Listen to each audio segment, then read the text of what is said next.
그 사람들을 통해서 우리가 그분들을 통해서 각각 우리의 믿음을 새롭게 점검하는 그러한 기회로 삼고자 하는 겁니다. 그래서 더 온전하게 주님을 따르는 자가 되고 무엇보다 십자가의 그러한 믿음, 부활의 증인까지 되어지는 우리 모두가 되고자 합니다. 하나님께서 시간 꼭 필요한 은혜를 주실 줄로 믿습니다. 어제는 첫날 우리가 옥합을 깨트린 여인과 십자가, 그래서 옥합을 깨트렸던 그 여인의 믿음, 용기, 하나님을, 예수님을 최고로, 내 인생의 최고의 가치로 여기는 그분이라면, 저분이라면 내 모든 걸 드려도 아깝지 않다라고 하는 그 옥합을 깨트린 여인의 믿음을 우리가 본받아야 되겠다 기도했고, 돌이켜보니까 예수님의 십자가는 정말로 예수님의 옥합을 깨트렸던 것이 저 십자가가 아니냐. 그래서 예수님은 우리에게 정말로 최고의 옥합을 깨트리신, 자기 몸을 깨트리신, 자기 몸을 우리에게 주신 최고의 옥합을 깨트리신 주님이시구나 깨닫게 되어지고, 우리가 주님이 보실 때에 정말로 최고의 그러한 성도로 우리가 과연 인정받을 수가 있느냐, 그럴 때 전혀 아니는 거예요. 그럼에도 불구하고 주님께서는 우리를 위해서 옥합을 깨트리셨던 그 십자가의 사랑 다시 한번 깨닫고, 우리가 어제 함께 여러분 회개하며 또 옥합을 깨트린 여인의 그 믿음을 달라고, 용기 달라고 우리가 기도했어요. 자, 오늘은 이제 베드로입니다. 오늘은 베드로와 십자가, 이런 제목입니다. 베드로와 십자가. 여러분, 베드로에 대한 말씀은 너무나도 잘 아시는 말씀이죠. 그래서 특별히 여러분, 베드로의 실패와 그리고 회복에 대해서 잠깐 우리가 말씀을 나누고자 합니다. 베드로가 실패했던 거 여러분 너무 잘 아시고요, 또 회복도 아시죠. 그래서 우리가 그 베드로의 실패와 회복을 다시 한번 점검하면서 우리의 믿음을 새롭게 했으면 좋겠어요. 첫 번째는 베드로의 실패를 한번 살펴보시기 바랍니다. 베드로의 실패, 우리 모두 잘 알죠. 대표적인 것이 뭡니까? 예수님을 3번이나 모른다고, 나는 예수님 모른다고 부인했던 그것이 최고의 베드로의 실패잖아요. 성경을 보게 되면은 이 베드로는 정말로 인간적이었던 사람인 것 같아요. 그래서 어쩌면 우리와 많이 닮은 꼴인 사람이 베드로인 것 같습니다. 믿음도 있어요. 베드로는 믿음이 있어요. 그리고 열정도 있어요. 그런데 자주 넘어져요. 여러분, 베드로만큼 성경에서 믿음 있는 사람 보셨습니까? 예수님, 나로 하여금 무리를 걷게 하옵소서. 얼마나 믿음이 좋으면 자기도 걸을 수 있다고 한 거잖아요. 믿음이 있어요. 너희는 나를 누구라 하느냐? 주는 그리스도시요 살아계신 하나님 아들이십니다 고백하는 그 믿음은 여러분 아무나 있는 믿음이 아니잖아요. 그래서 예수께서도 칭찬하셨습니다. 그죠? 이걸 알게 하는 이는 철육이 아니라 하나님께서 너에게 알게 하셨다. 얼마나 큰 칭찬 받았습니까? 그런데 그런 베드로가 실패도 여지없이 많이 했어요. 예수께서 십자가를 지신다고 하니까 막아서면서 안 됩니다. 예수께 간하여 아뢰되, 간하였다고 하는 것은 예수님을 꾸짖은 거예요. 갑자기 예수님을 꾸짖어요.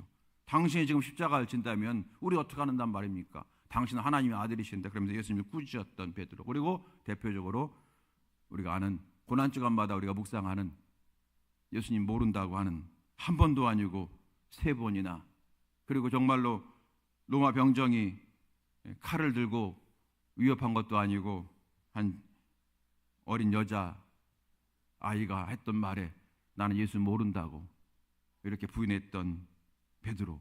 그러니까 믿음도 있고 열정도 있어요. 그런데 실패도 자주 해요.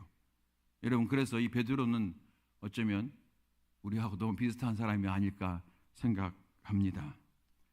그냥 연약한 베드로죠. 그런데 여러분, 주님께서는 그런 베드로를 사랑하시고 포기하지 않냐 하시고, 그리고 그를 회복시켜 주시더라는 거예요. 먼저 베드로의 실패의 원인이 뭘까 한번 생각해 봅니다. 신앙적인 이유가 있을 겁니다. 예를 들어서 우리가 겟세마네 동산에서 기도하라고 할 때에 그들아 기도하지 않고 잠잤잖아요. 그래서 그것 때문에 베드로가 예수님을 아냐고 물어볼 때에 너도 한패냐고 그럴 때에 실패했다. 그래서 여러분, 기도하지 않은 그러한 베드로, 실패했던 이유가 기도하지 않은 거, 뭐 또 여러 가지 이렇게 볼 수가 있어요. 그런데 여러분, 오늘은 잠깐 그런 말씀이 아니라 베드로의 성격을 한번 살펴보고자 해요. 이 시간에는 베드로의 성격과 기질을 중심으로 해서 한번 묵상해 보고자 하는 겁니다. 왜냐하면 주께서 하신 말씀 가운데 너희가 마음은 원이로되 육신이 약하다 그랬잖아요. 그러니까 마음이 원이라고 하는 것은, 육신이 약하다고 하는 것은 너의 마음은 끝까지 충성하고 싶고, 그런데 육신이 약하다고 하는 것은 뭐 기도하지 않아서 그래 이런 말도 되지만, 그럼 또 한 가지, 내 마음이 다듬어지지 않고 뭔가 여러분 옛 본성으로 자꾸 돌아가는, 옛 쓴뿌리로 자꾸 돌아가는 우리의 모습, 이게 여러분 우리의 발목을 잡고 있지 않는가 생각되어집니다. 그래서 오늘은 베드로의 실패를 어떤 신앙적, 환경적 요인이 아니라 베드로의 성격과 기질을 중심으로 한번 묵상해 보고자 합니다. 베드로의 실패의 원인의 그 성격, 어떤 성격이냐, 이렇게 얘기할 수 있어요. 베드로는 사람들의 시선에 너무 민감했어요. 그리고 자기를 보는 시선에 묶여 있었어요. 베드로는요, 다른 사람들이 자기를 어떻게 보느냐에 묶여 있었고, 또한 자기가 자기를 보는 시선에 눌려 있었던 것 같아요. 사도행전 4장 이하에 보게 되면 베드로가 이제 성령 받고 설교합니다. 그럴 때 유대인의 최고의 불의인들이 모여 있는 예루살렘 공회에서 이제 잡혀서 부활을 전하지 말라고 이렇게 협박을 받아요. 그때 베드로가 뭐라고 했습니까? 하나님께서 우리에게 구원 주실 이름, 예수의 이름 외에는 천하 만민에 우리에게 다른 이름을 주신 적이 없다라고 얘기를 했어요. 예수님만이 우리를 구원하시는 유일한 분이라고 담대히 설교한 거예요. 아주 담대히 외친 겁니다. 그 설교 듣던 사람들이 깜짝 놀랐어요. 왜냐하면 성경 보게 되면 베드로가 범사에 학문이 없는 것을 알았는데 저 사람이 이렇게 지혜로운 말을 할까 깜짝 놀란 거예요. 저 사람이 정말로 배운 사람이 아닌데 어떻게 저 사람의 말에 설득력이 있지? 저 사람들의 말에 내가 꼼짝 못하겠지? 저 사람들이 저 말을 들으니 왜 내 마음이 막 가슴이 뛰는가? 라고 하면서 베드로를 이상하게 바라보았다 하는 겁니다.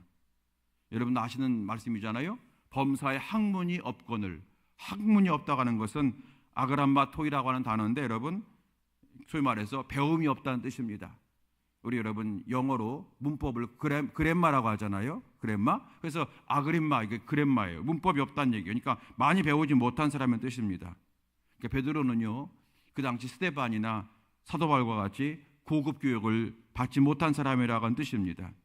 베드로는 그 당시 사람들이 기본적으로 유대인들이 받는 회당 교육을 받은 정도의 사람이었던 것 같아요. 그래서 사람들이 베드로를 볼 때마다 저 사람은 학문이 없는 사람, 배운 것이 부족한 사람이라고 늘 바라보고 있었어요. 그런데 베드로도 그것을 자기가 알고 있었어요. 그래서 나를 다른 사람들이 그렇게 본다는 것도 알고 있었고, 또 자기 자신도 그 부족함을 알고 있었어요. 그것 때문에 굉장히 괴로워했던 것 같아요. 그래서 어쩌면 베드로는 끝없이 어떤 열등의식에 있었던 것 같아요. 그러면서 그 단점을 커버하려고 열심히 살았고 남보다 더 열심히 살았던 것 같아요. 여러분, 우리에게는 이런 것이 다 있어요. 학문이 부족해서만이 여러분 이게 문제가 아니라 어떤 사람은 학문이 너무 많아서도 문제예요. 그러니까 베드로는 지금 이 학문이 부족하다고 하는 자기 자신 알고, 다른 사람들이 늘 그렇게 자기를 무시한다는 걸 알기 때문에 이것이 자기에게 지금 온전한 믿음으로 가는데 방해가 되었다고 하는 걸 말씀드리면서, 반대로 학문이 너무 뛰어난 사람도 그것 때문에 주님 앞에 가까이 가기가 걸림돌 되는 사람이 많은 거예요. 여러분 제가 종종 말씀드리는 그 정신문화 원장이었던 그 돌아가셨는데 유승국 박사라고 하는 그 양반도 학문이 너무 많다 보니까, 그러니까 진짜 예수님을 좋아하지만 진짜 십자가의 믿음까지는 못 갔던 거거든요. 그 우월의식 때문에. 베드로는 여러분 자기가 학문이 부족하다는 사실을 알고 있었고, 사람들이 항상 자기를 그렇게 본다는 사실에 눌려 있었던 사람이었던 것 같아요. 두 번째로 베드로는 어떤 성격이었냐면 비교의식이 가득한 사람이었어요. 본래 여러분 뭔가 이렇게 열등의식에 있는 사람이나 뭔가 우월의식이 있는 사람들은요, 대부분 다른 사람과 비교를 잘합니다. 예수께서 겟세마네 동산에서 이제 기도하러 가시면서 뭐라고 하셨어요? 오늘 밤 내가 너무 마음이 괴로우니 나를 위하여 기도해 달라 그랬어요. 그러면서 그 전에 뭐라고 말씀하셨냐면 오늘 밤 나를 버리리라 그랬어요. 오늘 밤 모두가 나를 버리리라 그랬어요. 그때 베드로가 뭐라고 했습니까? 주여, 모두 주를 버릴지라도 나는 결코 버리지 않겠나이다 그랬어요. 그냥 하는 소리일 수 있지만 여러분 잘 한번 분석해 보시면 오늘 밤 모두가 나를 버리라 그러면 베드로가 주님 아닙니다 이렇게 말을 하면 되는데, 모두가 버려도 이렇게 먼저 딱 나가는 거예요. 모두가 버려도 무슨 말입니까? 요한도 버리고 안드레도 버리고 야고보도 버릴지라도 나는 버리지 않겠습니다 이렇게 가는 거예요. 베드로는 이렇게 다른 사람을 툭 끼고 들어가는 습관이 있는 거예요. 이게 베드로라고 하는 사람의 기질이고 성격이라는 거예요. 또 요한복음 21장에 보게 되면 예수께서 부활하신 다음에 베드로에게 나타나셨잖아요. 그리고 회복시켜주면서 유명한 말 했잖아요. 뭐라고 했어요? 시몬아, 네가 나를 사랑하느냐? 그리고 내 양을 먹이라 그랬죠? 잘 알고 계시죠 여러분? 시몬아, 네가 나를 사랑하느냐? 그리고 내 양을 먹이라 3번이나 말씀하셨죠? 그리고 나서 하신 말씀이 뭐냐면 베드로에게 영광스럽고 복된, 정말 하나님 보시기에 영광스러운 죽음에 대해서 예언해 주시면서 내가 진실로 진실로 내게 이르노니 내가 젊어서는 스스로 띠띠우고 원하는 곳에 다녔거니와 늙어서는 내 팔을 벌리려니 남이 내게서 띠띠우고 원하지 않는 곳에 데려가리라 말씀하셨어요. 베드로는 그 말이 뭔지 금방 알아차렸어요. 아, 내가 젊었을 때는 내 마음대로 살았지만 이제는 내가 이제부터는 성령께서 인도하시는 대로 내가 살게 되고 내가 마지막에 예수님처럼 순교할 거라고 하는 것을 알게 되었어요. 그걸 베드로가 깨닫게 된 거예요. 그럼 베드로가 여러분 이렇게 말하면 되잖아요. 아멘, 저를 그렇게 사용하시니 감사합니다 한다든지, 아니면 주님 믿습니다, 제게 그렇게 감당할 수 있는 믿음을 주세요 이렇게 하면 되잖아요. 그렇죠 여러분? 근데 베드로가 뭐라고 했습니까? 요한복음 21장 21절을 보게 되면 베드로가 그를 보고 예수께 여짜오되 주님 이 사람은 어떻게 되겠나이까 물어봤어요. 이 사람이 누굽니까? 바로 요한이잖아요. 내가 영광스럽게 순교한다는데 예, 저 그렇게 하겠습니다. 베드로가 아주 담대히 용감하게 얘기했어요. 그런데 그러면서 슬쩍 요한을 보면서 궁금한 거예요. 나는 그렇게 되는데 저 요한은 어떻게 되나요? 요한은 어떻게 순교하나라고 물어본 거예요. 예수께서 그때 베드로에게 책망하셨잖아요. 여러분 베드로는 항상 이렇게 다른 사람을 끌고 가는 습성이 있었어요. 이렇게 비교의식이 있는 거예요. 내가 충성할 때도 다른 사람이 얼마나 충성하나 여기에 관심이 있고, 내가 낙심할 때도 다른 사람을 바라보는 거죠. 늘 다른 사람과 비교해서 내가 좀 잘 되면 한없이 기쁜 거예요. 그리고 스스로 태견하고 교만한 거예요. 반대로 다른 사람과 비교해서 조금 못하다고 여겨지게 되면 아주 과하게 낙심에 빠지는 거예요. 여러분 어떻습니까? 오늘 제가 이 말씀 드리는 이유는 우리 여러분 이 고난 주간에 우리 한번 성격 한번 바꿔보십시다. 여러분 우리 성격을, 정말 여러분 그런 말이 있어요. 성격의 나쁜 말이 성질인데 충청도 말대로 예산 사투리로 성질이에요. 저 사람은 성질대로 믿어 그래요. 여러분 집사님이 되고 권사님이 되고 목사님이 되어도 여러분 성질을 못 이기는 거예요. 여러분 다 이기고 싶잖아요. 다 열매를 맺고 싶잖아요. 나도 모르게 그 성질이 확 나와가지고 다 깨먹는 경우가 여러분 많이 있지 않나요? 이렇게 말합니다. 다 성격대로 믿는 거야. 여러분 그 성격이 좋은 성격이라면 얼마나 좋지만 그 성격이 조금 다른 사람에게 불편을 준 성격이라면, 아니 여러분 십자가의 은혜가 그 성격 하나 못 고친다면 그게 뭐 능력이에요 여러분. 여러분 그래서 이번 베드로를 보면서 하나님 이번 고난 주간에 나의 잘못된 기질과 성격을 바꿔주옵소서. 여러분 그렇게 기도하신다면 성격이 바뀐다고 하는 것은 내 마음밭이 바뀌는 거기 때문에 심는 대로 열매가 맺어질 줄로 믿습니다. 그래서 이 부분이 굉장히 중요한 거예요. 내 마음을 지키라. 생명의 근원 이에서는 아멘이라. 내 마음이 항상 예수님 닮아가는 마음이 된다면 얼마나 좋을까요? 우리 다 그런 기도하잖아요 여러분. 베드로는 믿음이 있었어요. 열정이 있었어요. 그런데 늘 실패해요. 왜요? 베드로는 나도 모르게 어떤 그 컴플렉스가 있었고, 그리고 그걸 커버하기 위해서 열심히 하지만 그렇기 때문에 늘 주변을 보는 거예요. 난 이렇게 열심히 하는데 저 사람은 얼마나 저렇게 하지? 나는 이렇게 하는데 저 사람은 저렇게 하지? 늘 옆을 보는 거예요 여러분. 이거 여러분 하나님 아시기 전에 여러분 담임 목사가 뭔지 알아요? 여러분 교인이 뭔지 알아요? 먼저 그걸 안다고요. 여러분 다 안다고요. 은혜가 안 돼요. 그래서 거기에 여러분 불편함이 있는 거예요. 나만 몰라. 나만. 왜요? 나는 열심히 하고 있거든. 근데 주님은 아시는 거예요. 여러분 이게 베드로의 실패의 원인 중 하나라고 저는 묵상되어지더라고요. 자, 두 번째 베드로의 회복입니다. 그럼 베드로의 회복이 어떻게 되는가? 베드로가 어떻게 회복을 얻었냐면요, 다른 사람이 자기를 보는 시선에 굉장히 민감하고 자기가 자기를 보는 어떤 그런 시선에 눌려있던 베드로였는데 어떻게 변하냐면요, 예수님이 자기를 어떻게 보느냐를 받아들이면서 베드로는 서서히 회복이 되어지더라는 거예요. 예수님이 어떻게 자기를 바라보느냐에 따라서 회복이 돼요. 여러분 한번 베드로가 예수님 처음 만날 때에 성경에 보게 되면은 베드로가 예수님을 그냥 만난 게 아니라 그와 같이 사는 동생 안드레를 통해서 만났다고 되어 있잖아요.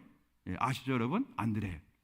여러분 안드레 참 좋은 사람이에요. 이렇게 예수님 앞으로 사람을 끌고 오는 아름다운 그 중간자 역할을 하는 안드레. 또 여러분 사도행전에 보게 되면은 사도 바울이 변화되었지만 사람들이 그 변화됨을 믿지 못하고 멀리할 때 누가 그 중간자 역할을 했어요? 바나바가 중간자 역할을 해가지고 이 사람이 진짜 변화되었다라고 소개해주면서, 그래서 사실 여러분 사도 바울이 하나님의 은혜로 변화되었지만 바나바가 없었더라면 위대한 사도가 되기는 어려웠을 것 같아요.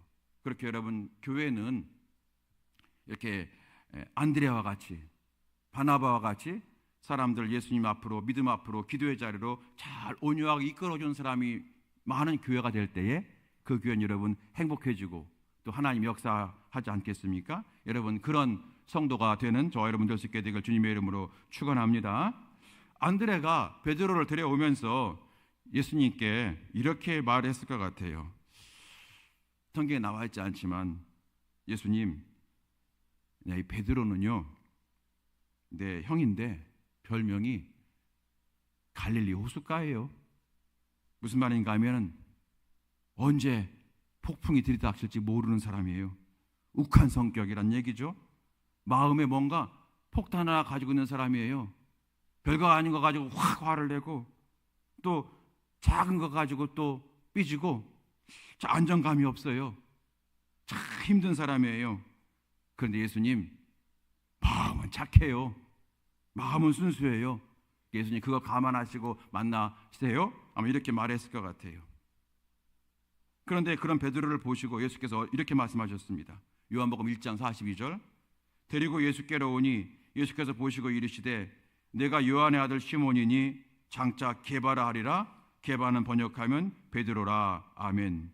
그러니까 베드로는 원래 이름이 베드로가 아니라 시몬이라고 하는 거죠. 그러니까 시몬의, 그리고 그의 아버지는 요한이었고, 그러니까 여러분 그 유대 땅에 요한이라는 이름도 참 많고 시몬이라면 참 많다는 거죠. 베드로는 원래 베드로가 아니라 이름이 시몬인데 예수께서 베드로를 보자마자 뭐라고 하셨어요? 시몬아라고 하지 않고 너는 장차 게바라 하리라 이렇게 말씀하시면서 게바는 베드로라 이렇게 말씀하신 거예요. 여러분 아시죠? 베드로의 뜻이 무슨 뜻입니까? 베드로의 뜻이 뭐예요? 반석이죠. 예, 반석. 바위 같은 사람 이런 뜻이에요. 여러분 묵직한 바위가 딱 있으면 여러분 보기도 좋고 안정감 있잖아요. 묵직하잖아요. 반석이잖아요. 흔들리지 않는. 예수님이 베드로를 보시면서 너는 베드로야 반석이라고 할 때 여러분 아마 제일 놀란 사람은 안드레였을 것 같아요. 아니 내가 주님 잘못 봤나? 이렇게 주님이 사람 보는 눈이 없으신가? 지금 데려온 시몬은요 베드로라고 하는 이미지와는 전혀 어울리지 않는 사람이에요. 막 웃다가도 언제 화날지 모르는 사람이에요. 그런데 그런 시몬을 보고 예수님은 베드로 넌 반석과 같은 사람이다라고 말씀하신 거예요. 안드레가 얼마나 놀랐겠어요. 어릴 때부터 같이 봤는데 저 성질을 내가 아는데 착하긴 착한데 언제 터질지 모르는 저 성격이 뭐가 안정적이야. 갈릴리 호숫가처럼 갑자기 폭풍 불었다가 잔잔해졌다가 갑자기 태풍 불었다가 잔잔해지는 그런 갈릴리 호숫가 같은 사람인데 무슨 베드로야? 내가 사람 잘못 내가 예수님은 참 보는 눈이 없으신가 보다. 그런데 여러분 더 놀란 사람이 있었을 거예요. 누굴까요? 안드레도 놀랬지만 더 놀란 사람 누구예요? 베드로 자신일 거예요. 내가 반석이라니? 내 생전에 그런 소리를 내가 들어본 적이 없네. 내가 그런 말을 들어본 적이 없네. 여러분, 저는 이렇게 살면서 저한테 참 잘생겼다고 하는 말을 제가 한 번도 들어본 적이 없어요. 그런데 여러분, 저희 사모는 저를 잘생겼다고 그래요. 그래서 제가 내 생전에 들어본 적이 없네 그랬어요. 우리 어머니도 하지 않는 말을 자네가 하나? 근데 여러분, 저 사모는요 지금도 저보고 가끔 그래요. 어우, 잘생겼다. 엘리베이터에서 둘부터 그래요. 어우, 멋있어. 이래요 여러분. 믿어주세요 여러분. 제가 왜 여러분 살아가는 이유가 여기에 있는 거예요. 진짜 잘생긴 줄 알아요. 저는 그랬어요 여러분. 여러분, 베드로는요, 내가 반석이라니, 내가 그런 사람 아닌데 이제까지 내가 그런 말을 들어본 적이 없는데, 여러분, 주님의 시선은 가능성 없는 시몬이 아니라 앞으로 반석이 되어서 하나님 나라의 반석이 될 베드로로 주님은 보신 거예요. 이것이 사람들이 보지 못했고 베드로 자신도 보지 못했던 누구의 시선이라고요? 예수님의 시선이라는 거예요. 베드로는 그 시선을 받아들이면서 진짜 베드로로 변화되기 시작하는 거예요. 특히 결정적인 사건이 오늘 사건입니다. 오늘 본문입니다. 예수께서 체포당하신 후에 베드로가 멀찍이 쫓아갔잖아요. 우리가 여러분 얼마 전에 주일날 말씀을 드렸죠. 멀찍이 쫓아가면 항상 이렇게 시험이 온다고. 그리고 이 대제사장 가야바 집에 들어갔어요. 성경 보게 되면 날이 추워서 이제 불을 피워놨대요. 그 불가에 이렇게 앉아 있었는데 사람들이 와서 너도 저 예수와 함께 있던 사람이지? 라고 했죠. 베드로가 아니라고 그랬습니다. 여러분, 베드로가 아니라고 하는 것을 총 몇 번 했어요? 3번 했어요. 3번. 그리고 3번째는 다른 복음서 보게 되면 아니라고 정도가 아니라 나는 저 사람을 알지 못한다고, 예수님한테 저 사람이라고 그랬어요. 성경인께 저 사람을 했겠지. 아마 실제로는 아마 더 심한 말 했을 것 같아요. 여러분, 막 저주한 거예요. 그래야만 예수와 관계없는 사람으로 증명이 되니까요. 여러분, 구약에서 하나님의 이름을 망령되이 여기는 자는 저주를 받는데, 이 망령되이 여긴다고 하는 것은 무슨 말이냐면은 예수님, 하나님을 이용한다, 그런 뜻이에요. 그러니까 베드로는 예수님을 이용한 정도가 아니라 저주까지 했으니까 여러분, 죄 중에 죄를 범한 거예요. 여러분, 베드로가 이렇게 3번 예수님 모른다고 부인을 했어요. 그때에 오늘 성경 보게 되면은 예수님이 베드로를 쳐다봐요. 자, 61절 말씀 보실까요? 22장 61절. 누가복음 22장 61절. 자, 시작. 주께서 돌이켜 베드로를 보시니 베드로가 주의 말씀 곧 오늘 닭 울기 전에 내가 3번 나를 부인하리라 하심이 생각나서 밖에 나가서 심히 통곡하니라. 아멘. 잘 아시는 말씀이죠. 오늘 우리는 베드로가 심히 통곡을 했을 때에 그것은 주님께서 하신 말씀, 닭 울기 전에 내가 나를 3번 부인하리라 하신 말씀이 생각나서 통곡했다라고 하는 그렇게 해석이 되어져요. 맞아요. 그런데 한 가지 더 생각할 것이 있어요. 그게 뭐냐면 오늘 보게 되면 주께서 돌이켜 베드로를 보시니 그랬어요. 주께서 돌이켜 베드로를 보셨대요. 그러니까 예수님이 베드로를 지금 보는 그 시선 때문에 베드로가 무너진 거예요. 그것도 있다는 거예요. 왜냐하면 돌아보시니, 돌이켜 보시니, 이 헬라어가 뭐냐면은 스트레퍼라는 단어인데요. 이건 뭐냐면 반대로 돌리다, 이런 뜻이에요. 그러니까 예수께서 이렇게 계시다가 얼마나 힘들어요. 예수. 근데 일부러 몸을 이렇게 힘드신 가운데 몸을 돌리신 거예요. 그리고 베드로를 쳐다보셨다는 거예요. 그런데 이 스트로퍼라고 하는 단어는 뭐냐면은 긍휼의 눈으로 쳐다보시니, 그런 뜻이에요. 여러분, 긍휼의 눈으로 좀 예수님이 베드로를 쳐다보시는 거예요. 언제? 베드로가 예수님 모른다고 부인할 때에. 이 주석가들은요, 이때의 주님의 시선이 신구약 성경 전체에 나오는 하나님의 시선 가운데 최고의 사랑의 시선이라고 해석을 해요. 예수께서 이렇게 돌이켜 보시면서 이 베드로, 이 나쁜 놈아, 네가 나를 부인하냐? 라고 하는 시선이 아니라는 거죠. 내가 너를 처음 만났을 때에 천방지축 같은 너를, 사람 같지도 않은 너를 내가 베드로라고 불러줬는데 너 그 은혜도 모르냐? 라고 하는 그런 눈으로 쳐다본 게 아니라는 거예요.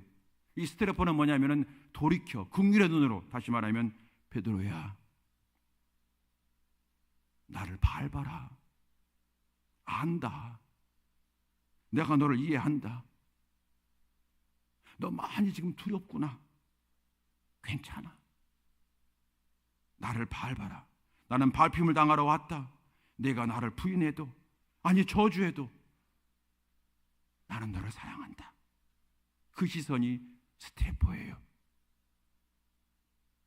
그날 그 주님의 시선이 베드로를 변화시킨 거예요. 성경의 행간을 읽자면 주님의 눈길에는 정죄의 기색이 하나도 없었다. 베드로는 그 눈을 보고 통곡한 거예요. 초대교회 전승에 의하면요, 베드로는 이때부터 완전히 울보가 됐대요. 그래서 사도행전에서 그 많은 설교하면서도 설교하다가 울고, 울다가 설교하고, 기도하다가 여러분 울고 그랬다고 하는 초대교회 전승이 있어요. 주님의 그 시선이 늘 생각이 나는 거예요. 여러분, 그런데 우리 주님은요, 우리를 아셔요. 그렇게 우리가 한번 회개했다고 해서 완전히 변화된 것을 변화되지 못한다는 걸 아셔요. 베드로도 여러분 완전히 변화되지 못했잖아요. 회개는 했지만. 그래서 예수님이 부활하셨다고 하는 것을 듣고서도 자기 고향으로 돌아가 버렸죠. 주님은 그때도 또 스트레퍼 하셔요. 찾아가시잖아요. 여러분, 주님은 늘 우리에게 찾아오시는 주님이세요. 여러분, 이 저녁 기도에도 우리를 찾아오시는 주님의 음성이요, 내가 오늘 이 자리에 오기 전에 주님 먼저 계셔서 우리를 맞아주시는 줄로 믿으시기 바랍니다. 늘 찾아오시는 주님이세요. 주님께서 베드로를 찾아가셨어요. 요한복음에 보게 되면 그리고 나서 이해할 수 없는 일을 하셔요. 어떻게 하셨습니까, 여러분?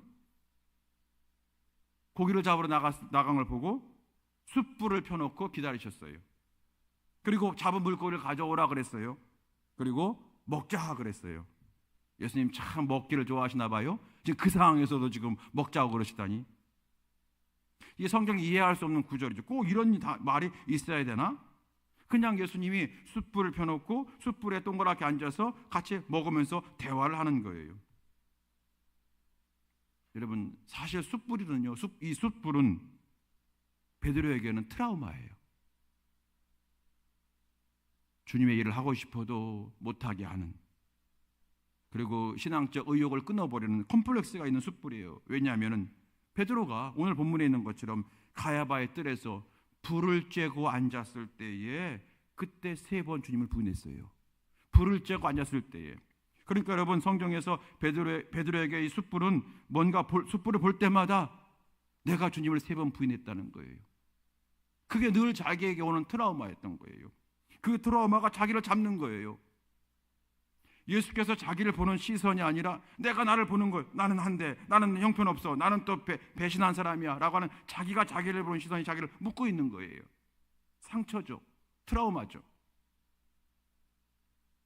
그래서 베드로는 예수께서 숯불을 펴놓은 것을 보시고 어쩌면 그날 악몽이 되살아났을 것 같아요.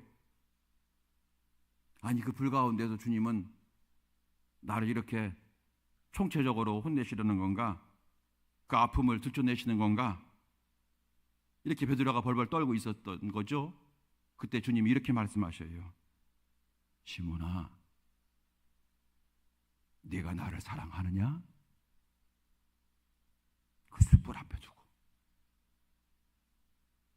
여러분, 베드로가 주님을 몇 번 부인했어요? 3번. 예수님이 베드로에게 내가 나를 사랑하느냐 몇 번 물어보셨어요? 3번. 왜 그럴까 생각해 보셨습니까? 옛날에 저 어릴 때 교회 학교 교사 선생님이 아주 기막힌 말을 하셨는데, 한국 사람은 3-4번이라고 전혀 엉뚱한 것을 해석해 주시더라고요. 제가 생각할 땐 그거예요. 예수님은 베드로의 지금 상처를 씻어주시는 거예요. 3번 부인했으니까 3번 질문하면서 부인했던 그 자리에 내가 주님 사랑합니다로 씻게 하시고, 부인했던 그 말을 내가 주님을 사랑합니다라고 하는 것으로 덮게 하시고, 나는 저 사람을 하지 못한다고 했던 그 저주의 말을 주여 내가 주를 사랑하는 줄을 주님이 아십니다라고 해서 이렇게 덮어주시면서 베드로 안에 있는 그 잘못된 생각과 의식을 싹 씻어주는 것이 아닐까 하는 겁니다. 우리는 지금도 베드로를 뭐라고 말합니까? 예수님을 모른다고 3번 부인한 사람 이렇게 얘기해요. 여러분 교회 학교에서도 그렇게 성경 퀴즈 내시죠? 예수님 3번 모른다고 부인한 사람 누구? 그러면 저요 누구? 베드로요. 아 박수 그러죠. 아마 예수님이 성경 퀴즈 내신다면 이렇게 하실 것 같아요. 예수님에게 사랑한다고 3번 말한 사람. 다르잖아요. 우리는 베드로를 볼 때 예수님을 모른다고 3번 부인한 사람으로 낙인 찍어요. 예수님은 베드로는 나를 3번이나 사랑한다고 했던 나의 제자로 보시는 거예요. 여러분 이 사랑으로 베드로가 완전히 변합니다. 그 모습이 사도행전에 나오는 베드로의 모습인 거예요. 담대한 모습, 사랑의 모습, 여러분 그렇게 바뀌잖아요. 말씀을 정리하면서 베드로의 실패는 다른 사람들이 자기를 바라보는 시선에 묶여 있었던 거예요. 그리고 그것을 이기기 위해서, 그걸 커버하기 위해서 더 열심히 열정을 냈는지도 모르겠어요. 그리고 때로는 내 스스로 갇힌 나의 모습 때문에 베드로는 실패했던 거예요. 마음은 있으되 자꾸 넘어진 거예요. 베드로는 회복되었어요. 어떻게 해요? 주님이 나를 바라보는 시선에 집중한 거예요. 다른 사람들은 나에게 이러쿵저러쿵 말하지만 주님이 항상 말씀하시잖아요. 너는 내 보배로운 존재야. 내가 때로 아프고 내가 때로 사업이 힘들고 넘어지고 때로 내가 기도의 자리에서 탈락된다 할지라도 세상 사람들은 저게 집사야 저게 권사야 얘기할 수 있는데 주님이 항상 말씀하시잖아요. 괜찮아. 다시 시작할 수 있어. 너는 내게 가장 소중한 존재야. 그 베드로에게 향하신 주의 시선을 받아들이고 주님이 바라보는 시선에 더 마음을 두었을 때에 사람들이 평가하는 베드로가 아니라 자기가 자신을 평가하는 베드로의 모습이 아니라 하나님이 나를 평가하시는 그 평가하심에 내 마음을 두고 하나님이 나를 바라보시는 그 시선에 내 마음을 두고 살아갈 때에 베드로는 조금씩 변화되어지더라는 거예요. 여러분 오늘 우리가 회복할 부분도 이것이에요. 제가 서두에 말씀드린 대로 혹여 여러분 아직도 옛 성격 그대로 살고 있다면 사실 여러분 그 성격 때문에 그 성품 때문에 그 기질 때문에 어쩌면 나의 신앙이 열심도 있고 그리고 열정도 있지만 믿음도 있지만 성장하려다가 멈추고 성장하려다가 미끄러지는 것은 아닐까 생각되어집니다. 여러분 하나님은 지금 나를 어떻게 바라보고 계십니까? 하나님은 지금 나를 어떤 존재로 바라보고 계십니까? 하나님은 어제 말씀드린 대로 예수님은 다시 십자가를 지신다 할지라도 십자가의 은혜를 받을 자격이 하나도 없는 나를 위해서 또 지신다고 말씀하실 것 같아요. 여러분 그 주님의 시선에 내 마음을 두고 이제는 내가 사람들을 의식해서 넘어졌고 사람들 때문에 사람들이 바라본 시선에 내가 절망했고 때로는 내가 교만해지고 때로는 열등해지고 여러분 그런 모습을 있다면 이 십자가 앞에 그걸 내려놓고 이제부터 주님이 불러주시는 그 이름으로 주님이 불러주시는 그 존재로 살아갈 걸 결심하는 이 밤 되어지기를 주의 이름으로 축원합니다. 하나님의 은혜가 있을 줄로 믿습니다. 그 은혜의 주인공 되시고 간증자가 되어 보시기를 바랍니다.